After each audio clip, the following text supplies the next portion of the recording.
let's talk about Jed York leaving the game against the Dolphins, because I broke that story, and it is a story. Dad, it's a story, right? Oh, first of all, I have to say, we've been joking around, but to me, this is deadly serious. Yes. Deadly serious. And it's about, for me, the nature of Jed York as a person, as an owner, but even more important for me, it's the nature of current journalism. Thank you. Nature of current journalism. So, Iggy, catch people up. Tell them what happened. Yeah, real quick. What happened was during the Dolphins game, the Niners were down 30-7 at halftime. No fans in the stands. Jed York decides he wants to leave. From what I heard, left in a huff, got in his car, got out of there, was so, I don't know, angry or whatever, that he actually drove the wrong way down a blocked off street, and police officers had to actually stop him and say, Jed, you can't do that. Even though you own the team, you got to go this way. So he left, bailed at halftime on his team, which is something that I'd never heard of an owner doing. And also I felt that if an owner in any other market had done something like that, New York, Dallas, LA, it would be national news, let alone local news. Jerry Jones did that. People be talking about it on ESPN the next morning. Was he right? Was he wrong? Is that a good look? Yeah. I want to just emphasize a verb. He ran out on his team. Bailed. Ran out. Like the spoiled brat we used to think he was. I'm not messing around here. This is serious stuff. It's very important what an owner does. He's the leader of that whole organization. And if he can't face the heat, who the hell does he expect anyone to be facing the heat there? Okay, so that's the basis of it. We're going to get into more because Ira Miller phoned me about this.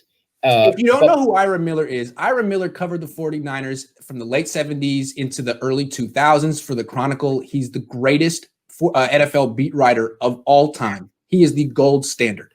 He broke stories weekly, and not the kind of stories like the Niners are calling up so-and-so from the practice squad today. He broke stories that made the Niners uncomfortable all the time, and they had to do business with him because he was that important and powerful.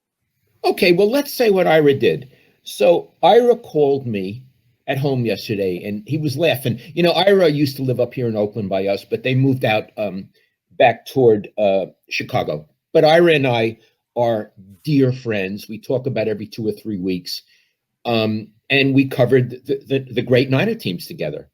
So he called up and he was laughing, and he said, Jed, hi, Lowell. So Jed ran out on the team.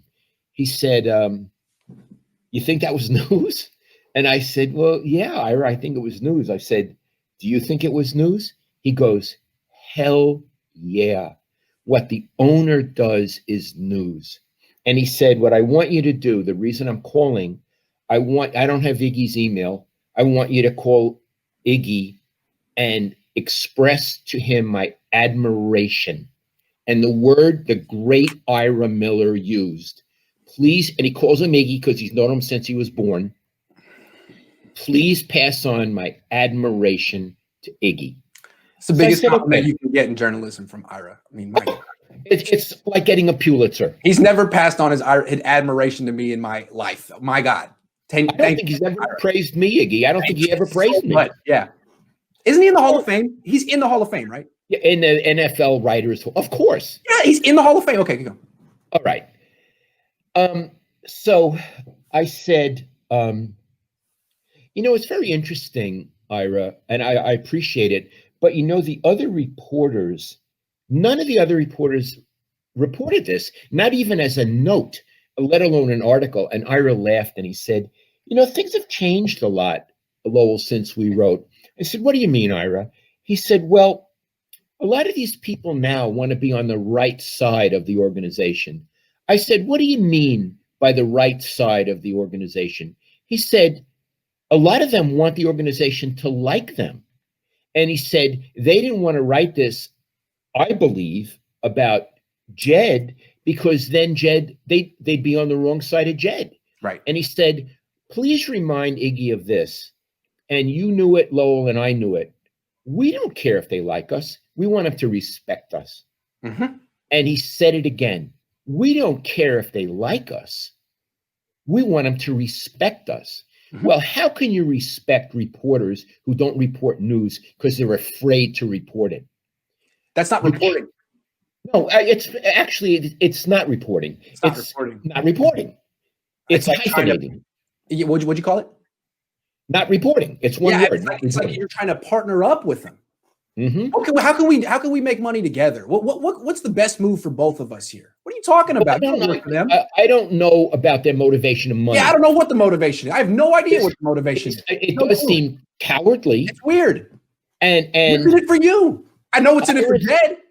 Ira's attitude was, I want him to respect me. And I want to tell you something. One time when Ira was covering the team, he got a source who told him what every single player was making, and he published it in the Chronicle. Nice. Well, needless to say, the 49ers weren't happy with Ira, No. but he had his facts right, and they respected him for it, and they realized they couldn't mess with him.